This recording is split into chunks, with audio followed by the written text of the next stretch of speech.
That's what I consider the dark and dingy and dirty.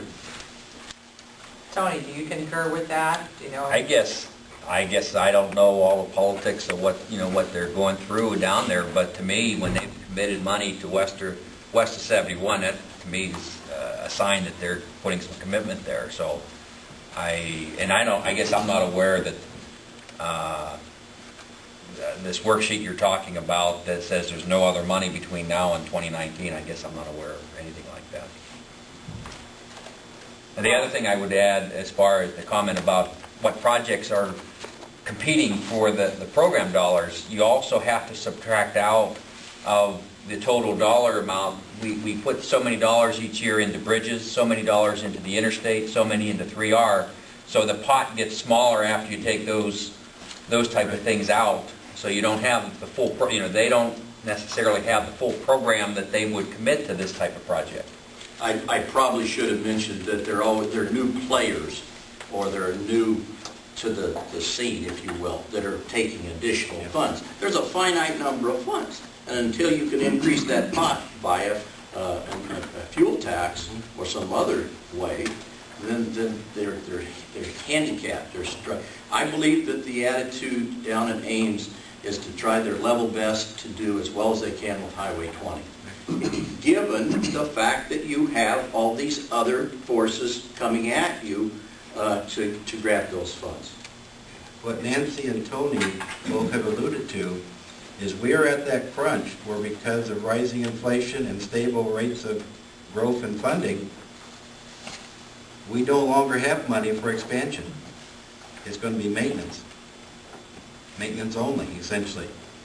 We're at that point, and Nancy said we're going to get there, and she's exactly right. So user fees have got to be a discussion here, and Time 21's been a disaster, really, because it hasn't even come close to bringing in the funds the legislature thought it would. Dave? Just from an outside observer looking in, and somebody that's been around this a long time, I'd have to almost say that what the DOT did with the $39 million is put in a stopgap measure that would allow them to get to the new highway bill coming out of the federal government to see if there's going to be any funding available there for the completion going west from Early.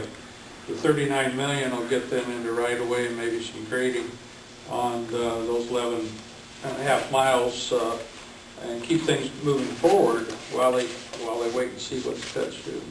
So that's just my observation on what's going on.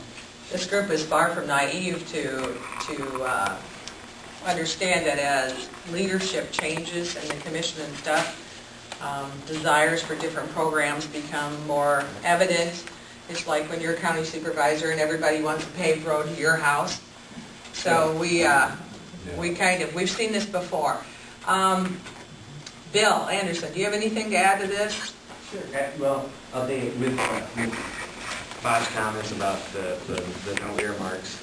Congressman King believes appropriating is a constitutional duty of members of Congress. So, obviously other forces prevailed, and that's the way it is. But as you've seen, both our senators have stepped up here. Congressman King continues to reiterate, whether he's in Carroll, Iowa, or Sioux City, Iowa, that Highway 20 is his #1 transportation priority. I was with him in Carroll. And while they maybe didn't agree with him that should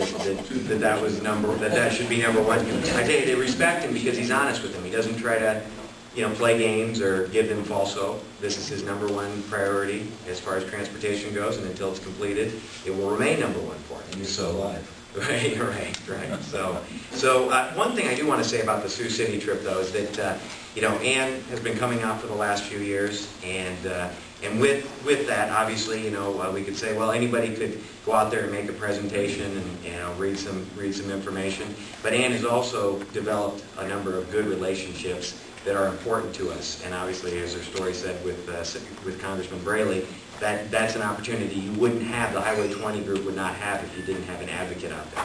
And not only does she have the knowledge, but she also has the passion for the project and getting the project completed. So it's very worthwhile sending Ann out there. I think that I don't want anybody to miss the importance of that. So, because nobody's a better advocate for this than Ann is. And then also when we were out with the Spencer trip back in March, the Lakes Corridor Group, and of course that does include BV County, So they're out there advocating, and I'm sure the Fort Dodge group, when they go out, they're advocating. So there's a lot of groups that are going out there advocating for this cause. So I think this is great, because I remember a few years ago when I still worked for Senator Grassley, I don't think that there was that momentum. I don't think that the group was always as positive as they are now. It's a whole different vibe here, and it's good to see that. So thank you, Shirley. Well, thank you, and we know that you're one Iowa Senate candidate that we don't have to educate on this project. We certainly know that you have a passion for it as well. Jacob, how about you? Do you want to add anything? Yep. No, I worked with Ann on getting the request to our office, and we're very supportive of this as well. And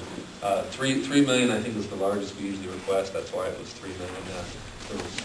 The money that comes, if it does, is usually less than that, unfortunately. But you might as well shoot high. So we'll be continuing to work on that and hopefully get some money for this project. You need to raise your level. Nathan, how about Senator Harkin's office? Very happy. $5 million is a good start. As Ann said, we're pleased to have that. I think Ann probably knows this better than anyone. If you're looking for something to get paved in Iowa, who do you talk to? Richard Bender. He's certainly been a great advocate for the program, and we'll look forward to getting this through the committee.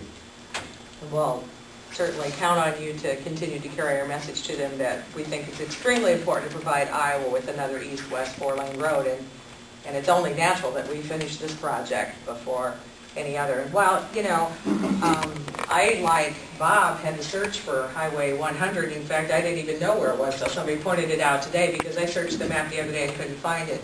And, it amazes me in the last 22 years that I've worked on this project and watched the commission and even the directors change, how the priorities change. And I certainly would hope that just connecting one more side of a metropolitan area would be less important to the state than having an additional four-lane east-west road. But Bob? I mentioned before shadow boxing, and I'm going to go back to it again and say this, that the gentleman up in front, by the way, in terms of T-loop, is absolutely right.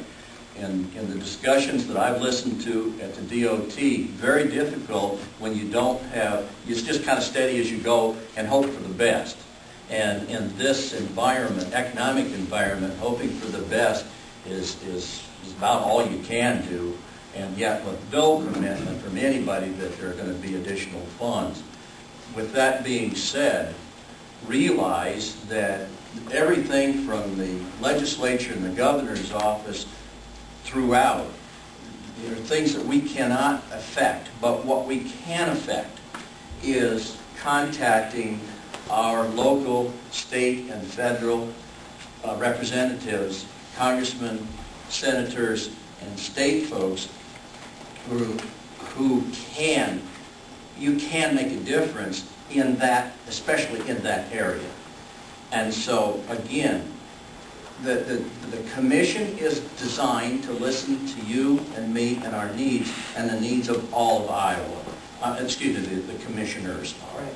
The commission is to serve the best they can for Iowa and that guiding force, meaning the commissioners. And you just can only play the cards that are dealt to you, and I think they're doing the best they can. But in the same breath, I'm not sure about what we can't turn up the heat from our end and make them aware again of how important it is for the commitment, economic development commitment. We're all depending upon that four-lane. On a daily basis, we're having companies come and asking us, when is it going to get done, because we want to invest in western Iowa. And so consequently, we want to be able to look them in the eye and tell them 2020 or 2018 or 2016 or whatever. But you got it.